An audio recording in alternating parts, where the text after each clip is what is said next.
Selamat petang saya ucapkan kepada para hakim yang arif lagi bijaksana, para hadirin dan hadirat sekalian yang saya hormati. Jejak langkah dari keinsafan, biar saya berkongsi dengan anda bagaimana kehidupan saya apabila saya dilahirkan. Saya begitu manja sekali dengan ibu bapa dan ahli keluarga saya, kerana saya merupakan anak bongsu daripada 8 orang adik-beradik saya. Saya dilahirkan di kawasan Kulu, sebuah kawasan yang terpencil pada 20 tahun yang lalu. Pada masa itu, keluarga saya terdiri daripada lebih daripada 100 orang dan banyak perniagaan yang keluarga saya berkecimpung. Jadi perniagaannya seperti, salah satu perniagaannya ialah perniagaan menjual barangan-barangan runcit. Jadi bapa saya merupakan seorang peniaga kedai runcit dan dia menjual barang-barangan dan perniagaannya berkembang dari hari ke hari.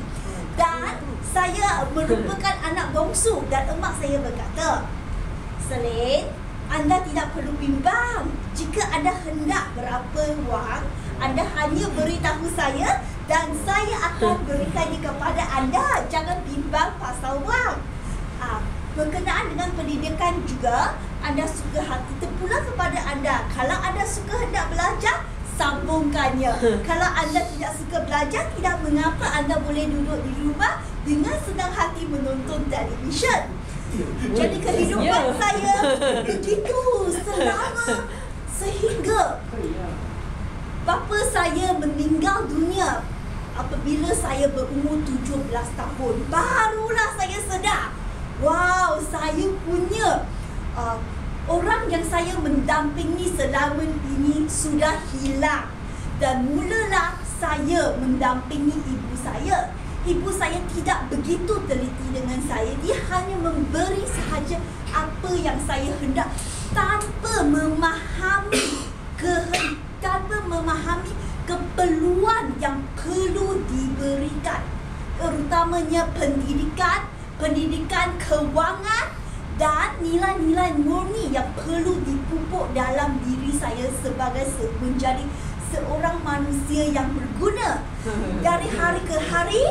Jadi apabila bapa saya meninggal dunia, saya pun mula mendampingi ibu saya dan malamnya kakak saya memberitahu ibu saya, ibu, jangan beri banyak wang kepada Selin kerana dia sangat pandai membelanjakan wang tanpa tahu nilainya.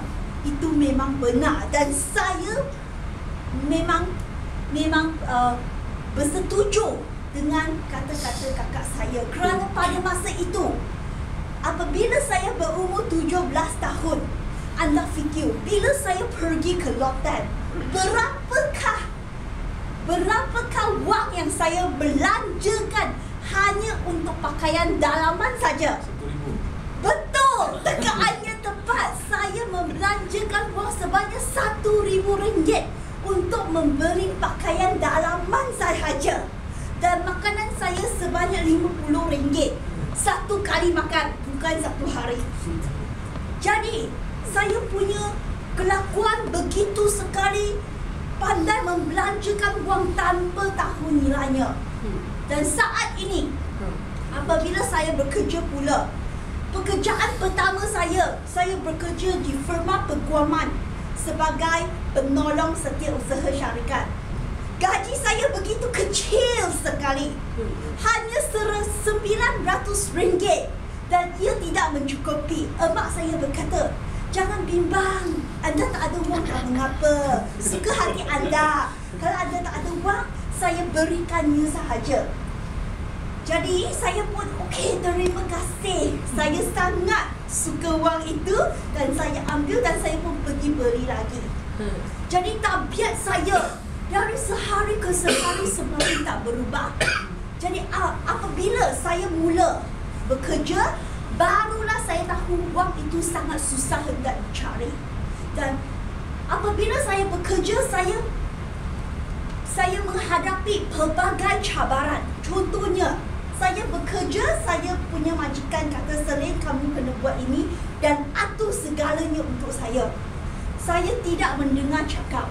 Sebab sebelum ini saya cakap, anda dengar. Tetapi sekarang majikan saya cakap, saya pula dengar. Terbalik. Jadi saya tidak boleh menerima. Jadi apa yang berlaku di sini, saya tidak mahu bekerja dan saya memulakan perniagaan saya dengan wang yang ada. Dengan wang yang diberikan oleh emak saya bercadang membuka sebuah firma setiausaha syarikat. Jadi saya dengan lesen yang saya ada, saya pun mula membuka sebuah firma. Saya yakin dengan pengalaman saya, sebenarnya saya tidak cukup berpengalaman. Tetapi saya hanya, apa kata pepatah, hanya berangan-angan kosong sahaja. Maka apabila saya menubuhkan sebuah perniagaan, saya beritahu emak saya, anda tidak perlu memberi saya sesen pun. Barulah pada saat itu saya sedar bahawa Tuhan mengajar saya bagaimana menghargai nilai wang. Sebab nilai wang yang saya cari memang ada setiap titik peluh. Barulah saya tahu bagaimana berjimat-jimat. Sebelum ini saya menggunakan pakaian dalaman yang trim beribu-ribu ringgit. Sekarang barulah saya sedar, oh, harganya hanya RM8 sahaja harga pembekalnya. Barulah saya tahu bagaimana nak bezakan kualitinya. Wow. Jadi nilai-nilai yang saya hadapi ini begitu penting, dan saya akan mewarisi nilai-nilai murni ini kepada anak-anak saya. Bagaimana berjimat cermat. Walaupun kita ada banyak orang, tetapi kita harus berjimat cermat. Dan saya percaya bahawa nilai-nilai murni yang diajar oleh Tuhan hari ini, apabila saya terapkan, saya dapat menjadi seorang manusia yang berguna dan dapat membentuk generasi turun-temurun menjadi lebih baik dari hari ke hari. Sekian ribuan, terima kasih.